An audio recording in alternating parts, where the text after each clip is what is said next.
Boa noite! Mais um momento nós vamos passar na presença do nosso Deus, orando, pedindo a bênção, a graça e a força do Senhor. Eu me chamo Jeremias Lopes, estou aqui para orar por você e com você, e juntos nós sermos edificados e fortalecidos por este Deus e também pela palavra dele. Senhor, nosso Deus e nosso Pai, nós te agradecemos pelo dia que o Senhor nos concedeu, por podermos chegar em casa, por podermos comer, por podermos descansar. Intercedemos por aqueles que estão nos hospitais, nos presídios, nas casas de recuperação.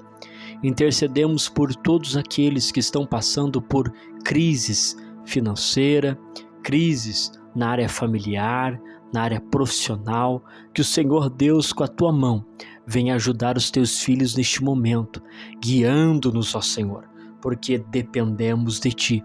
Neste momento, pedimos que o Senhor fale conosco através da sua palavra, nos ensine o caminho, nos dê a direção, ajude-nos, ó Senhor, em nome de Jesus. Amém e graças a Deus. Nossa leitura bíblica está no Salmo de número 1. Este salmo que é tão maravilhoso para nós, diz assim: Bem-aventurado o varão que não anda segundo o conselho dos ímpios, nem se detém no caminho dos pecadores, nem se assenta na roda dos escarnecedores. Antes, tem o seu prazer na lei do Senhor, e na sua lei medita de dia e de noite, pois será como a árvore plantada junto ao ribeiro de águas, a qual dá o seu fruto na estação própria, e cujas folhas não caem, e tudo quanto fizer prosperará. Não são assim os ímpios, mas são como a moinha que o vento espalha.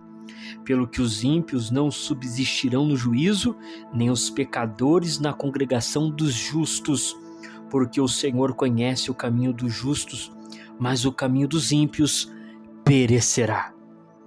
Este é o salmo que fala acerca da felicidade do justo e do castigo que há sobre o ímpio.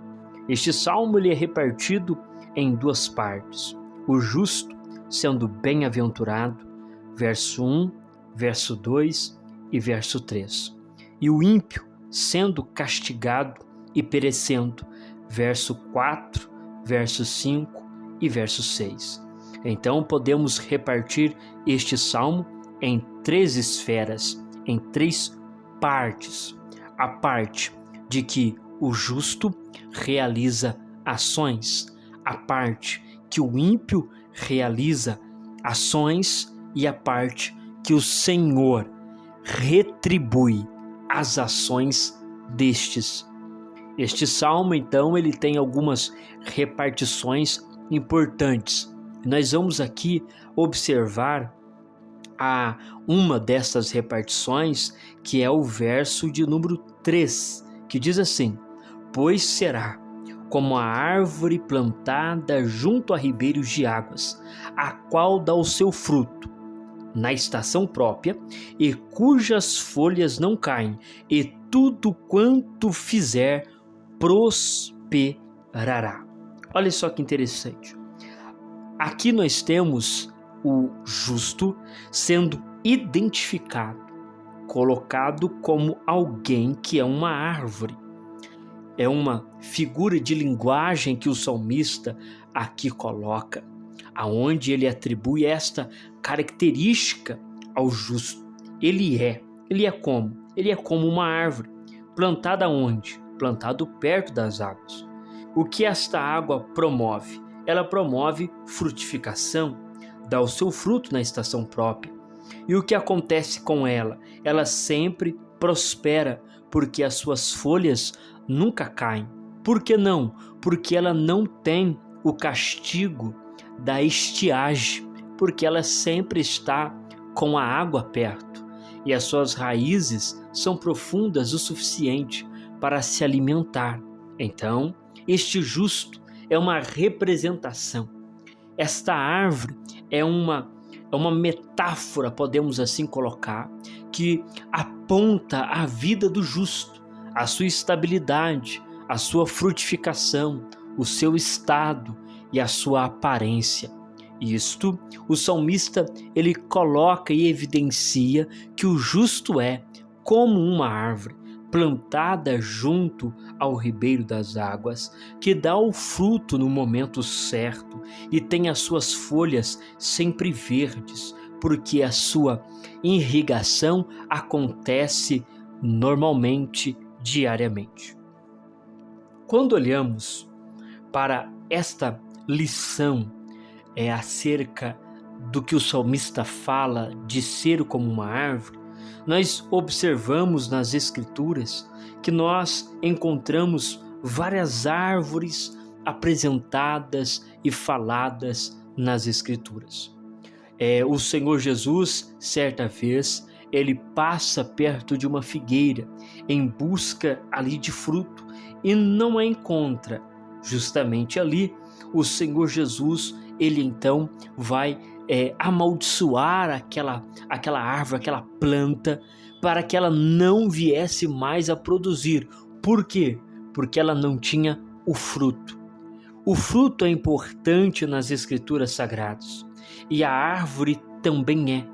E observando como o salmista coloca o justo como árvore, eu quero refletir com você nesta noite acerca do que somos e do que devemos fazer.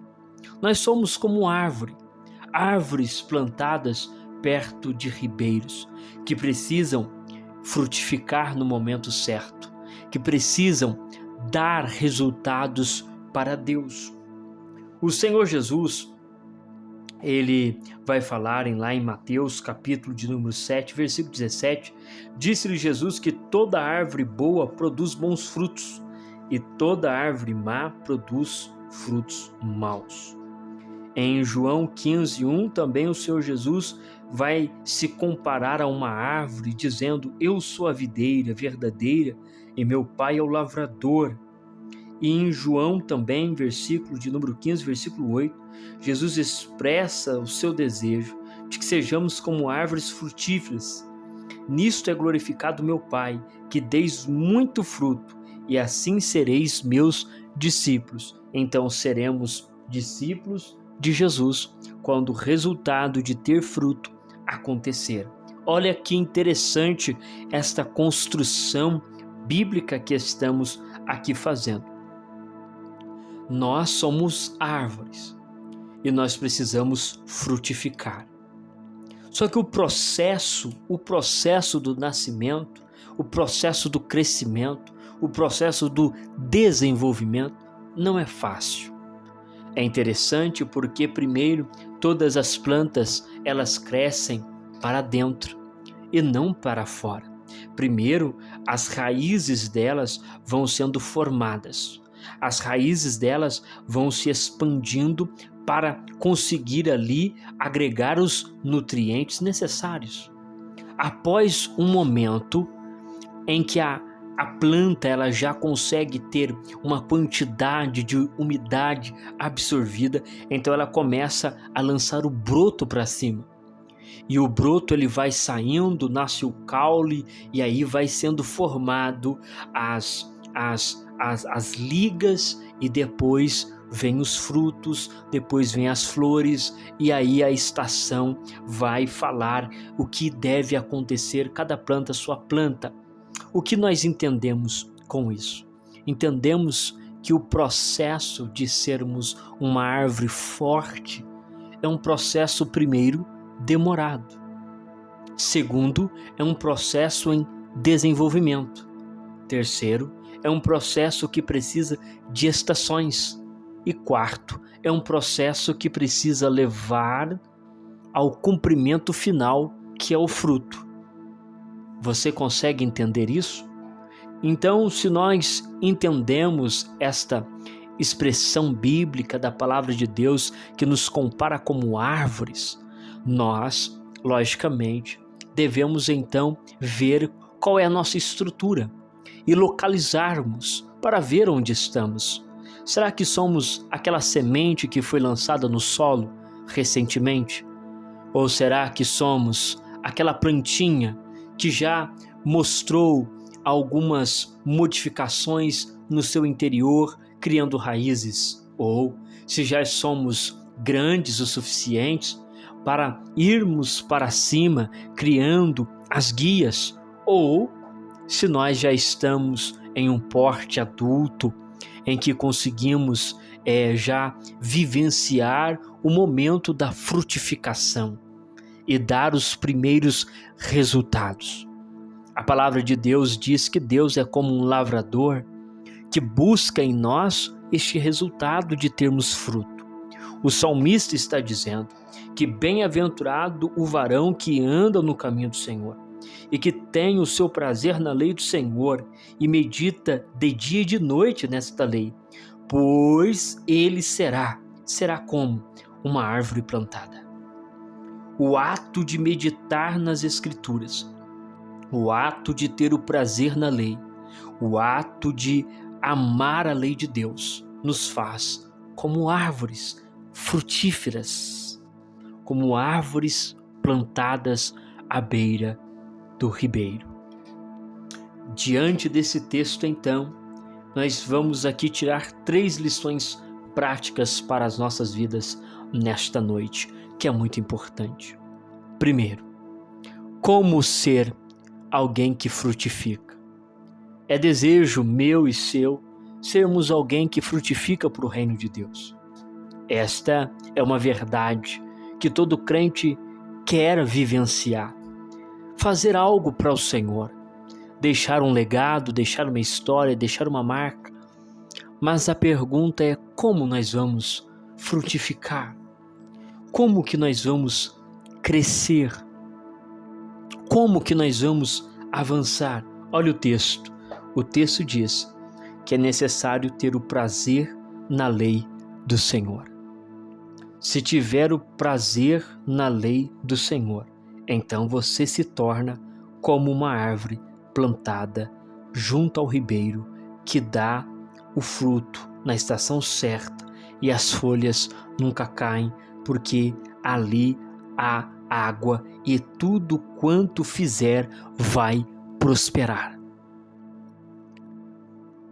Eu creio que se eu perguntar tudo que você quer que prospere, você vai dizer que sim, e eu também vou dizer que sim. Mas devemos atentar então para o verso anterior, a meditação na lei de Deus. Por que que isto acontece? Qual é a relação?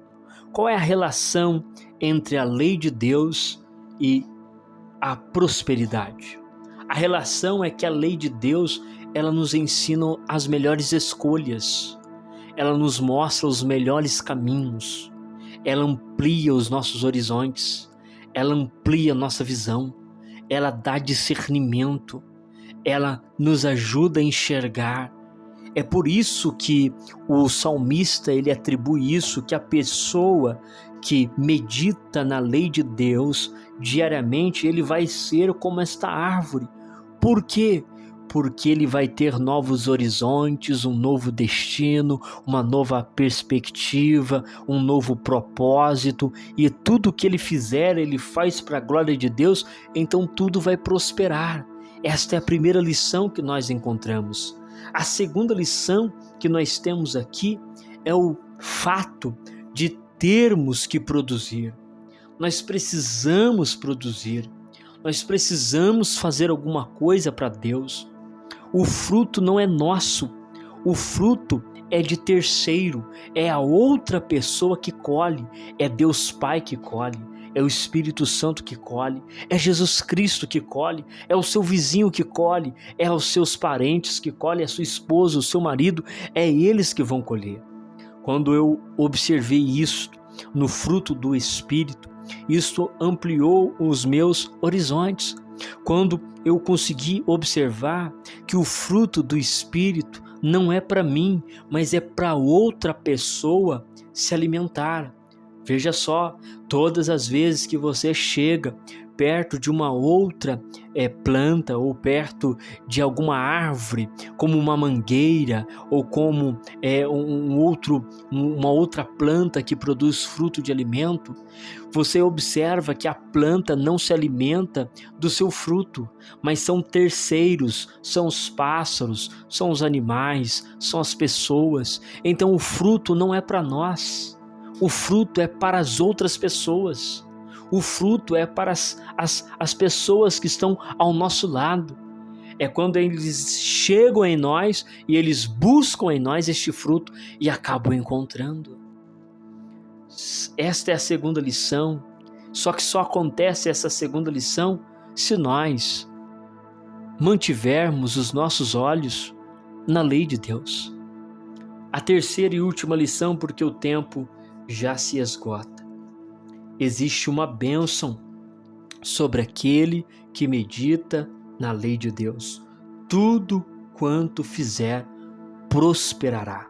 Esta expressão prosperará é bem-aventurança. Ele será bem-aventurado. Ele será feliz nas suas escolhas. Ele será próspero nos seus feitos. O que ele fizer vai dar certo. O que ele realizar vai ampliar, vai prosperar. Por quê? Porque ele tem a sua meditação em Deus, na lei de Deus. E então os seus passos, suas veredas, seus caminhos são direcionados segundo a vontade de Deus, que é boa, que é perfeita e que é agradável. Amém? Senhor nosso Deus e nosso Pai, te agradecemos por esse momento de meditação da Tua Palavra e pedimos o Teu cuidado, pedimos a Tua proteção, pedimos a Tua ajuda, pedimos o Teu socorro. Que o Senhor, ó Deus, possa estar conosco, nos ajudando, nos fortalecendo, nos guiando e nos aprimorando. Seja conosco, Senhor. Abençoe a nossa noite, renove as nossas forças, em nome de Jesus. Amém. E graças a Deus. Até o próximo vídeo, querendo Deus.